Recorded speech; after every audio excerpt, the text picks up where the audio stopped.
À la chronique queer, on parle de vieillir. La Fondation Émergence vient de recevoir 1 250 000 $ pour son programme pour que vieillir soit gai.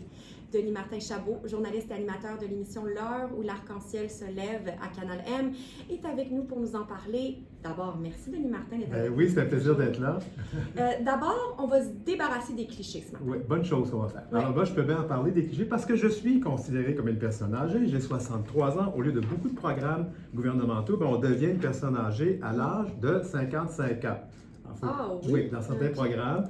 Alors, oui, j'aime beaucoup quand les gens me disent « Ah, mon Dieu, Denis, c'est donc beau de vieillir, c'est un super moment de la vie, c'est un privilège. » Bon, en fait, ça peut être vrai, mais je trouve ça un peu condescendant quand ça m'est dit de personnes qui ne sont pas vieilles, surtout, et ça ne prend pas en considération qu'il y a plein de problèmes quand on vieillit. Il faut le dire, les personnes vieillissantes en général sont souvent confrontées à des défis, justement, et on va en parler Oui, ce matin. justement. Alors, notamment, en ce qui concerne leur santé. Puis là, on le sait, là, les statistiques vont le dire, plus on vieillit, plus on accumule des petits et des gros bobos. Les données de Statistique Canada démontrent que l'incidence d'à peu près toutes les maladies est plus élevée chez les personnes âgées de plus de 65 ans. Chez les hommes âgés queer en particulier, on retrouve évidemment une incidence plus forte de personnes vivant avec le VIH parce qu'elles ont vécu la première guerre du VIH dans les années 80 et se retrouvent maintenant vieillissantes avec le VIH. Ça comporte plein d'autres défis. On va parler de pauvreté aussi. En 2022, les personnes de 65 ans et plus étaient surreprésentées dans le groupe des personnes à faible revenu. 15,4 % pour les personnes de plus de 65 ans, alors que dans la population générale, c'est 10,7 %. Le faible revenu ou la pauvreté, on va le définir, c'est l'incapacité d'un individu ou d'un ménage de se procurer des biens et des services de base. L'inégalité entre les revenus, la part de revenus consacrés aux nécessités, par exemple nourriture, logement et vêtements, donc plus élevée que la moyenne. Et c'est particulièrement vrai pour les personnes vieillissantes des communautés de la diversité sexuelle et de genre, contrairement à ce que des études états-uniennes qui sont discréditées mais qui parlent de l'argent rose, là, on va s'entendre que ceux qui répondent à des sondages comme ça sont des personnes qui sont capables de faire et qui ne perdent rien à répondre. D'autres vont se défiler, ne vont pas répondre. Ceux qui ne sont pas dans cet avantage-là. Alors, je reviens. Les personnes de LGBTQIA+, risquent davantage de vivre dans la pauvreté. Par exemple, en 2018, ces dernières données qu'on a, il n'y en a pas de plus récentes, mais un pourcentage nettement supérieur de personnes queer au Canada, 41 %, touchent un revenu personnel total inférieur à 20 000 $ par année, comparativement aux personnes de l'extérieur des communautés queer, c'est 26 %. Et là, je vais vous donner d'autres chiffres. En 2021, selon les statistiques, là, les personnes âgées de 65 ans représentaient 20,3 % de la population québécoise, selon l'Institut de la statistique du Québec.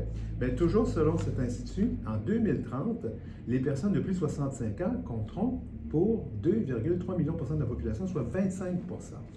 Parmi elles, plus de 30 % seront à risque de souffrir d'isolement. Pourquoi? Bien, c'est parce que les gens, quand ils vieillissent, perdent leur conjointe, les enfants les abandonnent, ça arrive. Et c'est probablement pire chez les personnes aînées queer qui souvent n'ont pas d'enfants et qui n'ont pas de conjoint-conjointe, donc et un réseau d'amis limité.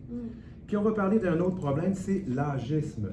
Alors, c'est un problème chez les personnes âgées, les personnes aînées en général, mais c'est pire pour les personnes vieillissantes des communautés de LGBTQIA+, surtout chez les hommes gays, une communauté où on privilégie la jeunesse.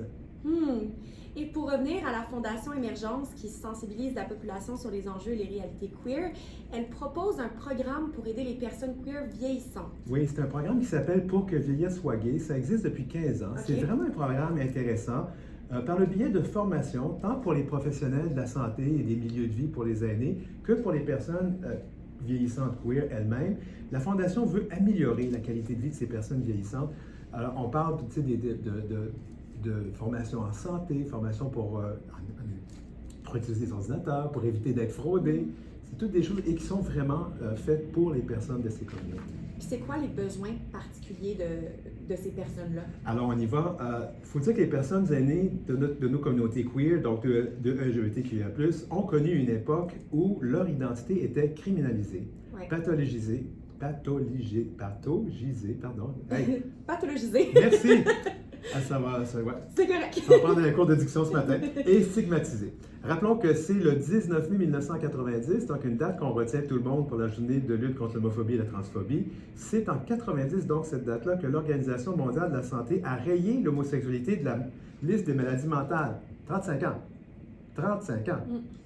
Le Canada a décriminalisé l'homosexualité en 1967, mais la répression s'est poursuivie jusque dans les années 90. Il y a eu des descentes dans les bars à Montréal, puis dans les saunas, jusque dans les années 90. Alors ces personnes, on va le dire, méritent aujourd'hui des milieux de vie inclusifs où elles peuvent être elles-mêmes. Or, des résultats du projet de recherche Savoir sur l'inclusion et l'exclusion des personnes LGBTQ de l'Université de Montréal à Québec, Université du Québec à Montréal, montrent que 20% des personnes de la diversité sexuelle et de genre de 50 ans et plus au Québec, 1 sur 5, avaient rapporté en 2019-2020 au moins une forme de maltraitance. Je le répète, les personnes âgées des communautés de la diversité sexuelle et de genre aujourd'hui ont vécu dans une société tellement hostile à la diversité sexuelle et de genre, je le sais, je l'ai vécu, pendant une bonne partie de leur vie du moins, qu'elles n'ont pas d'autre choix que de se cacher souvent. C'est une question de survie. Et souvent, ils le font quand elles rentrent dans les milieux de vie, les CHSLD ou les résidences. Parce qu'elles ont peur de la réaction des autres personnes et elles ont peur aussi de ne pas être traitées convenablement ou de bonne façon par ces milieux-là qui ne sont pas toujours donc accueillants ni sécurisants. Certaines personnes préfèrent même rester vieillir à la maison, le seul endroit où ils se sentent en sécurité émotionnelle, même si ce n'est pas toujours l'endroit idéal pour ces gens-là.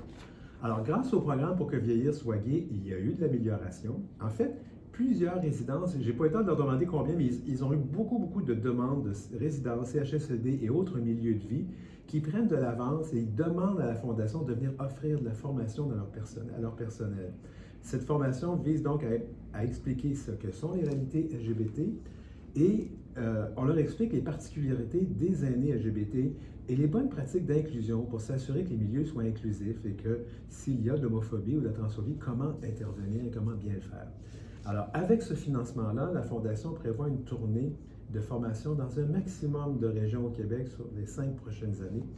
Moi, je trouve que c'est une annonce qui arrive à point nommé, avec tout ce qui va mal présentement, et on l'a vu, la montée de l'intolérance et de la haine envers les personnes queer et trans, ça se reflète aussi au niveau des aînés. Donc, je trouve que ça arrive à un bon moment. Avec ce qui se passe aussi aux États-Unis, on en parlait en fait avant l'entrevue, et les politiques EDI aussi, c'est indéniable. Puis tous les projets de loi qui ont été adoptés, les décrets que Donald Trump a passés, beaucoup de décrets qui nient l'existence des personnes trans, qui remettent en question toutes ces politiques et les acquis des personnes de nos communautés, évidemment, c'est toujours inquiétant. Donc, des fondations comme ça sont importantes. J'imagine qu'elles ont un site web. Oui, fondationemergence.org, vous allez trouver toute l'information là-dessus. Et je suis certain qu'il y aura bientôt des annonces de la Fondation sur comment obtenir ces formations, etc.